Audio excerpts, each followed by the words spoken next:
സ്ത്രീ സുരക്ഷയ്ക്ക് പുതിയ പദ്ധതി ആരംഭിക്കുന്നതാണ്. സാമൂഹ്യക്ഷേമ പദ്ധതികളിൽ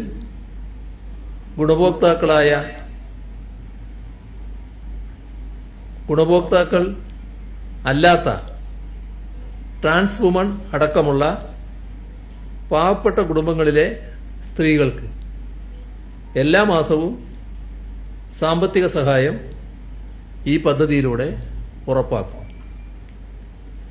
35 മുതൽ 60 വയസ്സ് വരെയുള്ള നിലവിൽ ഏതെങ്കിലും സാമൂഹ്യക്ഷേമ പെൻഷൻ ലഭിക്കാത്ത AAY മഞ്ഞ കാർഡ്, PHH മുൻഗണനാ വിഭാഗം പിങ്ക് കാർഡ്, ഈ വിഭാഗത്തിൽപ്പെട്ട സ്ത്രീകൾക്ക് പ്രതിമാസം 1000 രൂപ വീതം സ്ത്രീ സുരക്ഷാ പെൻഷൻ അനുവദിക്കും. ഇത്രയും സ്ത്രീകൾക്ക് പ്രതിമാസം 1000 രൂപ വീതം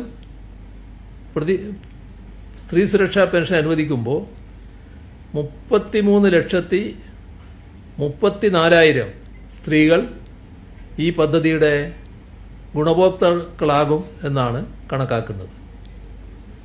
പ്രതിവർഷം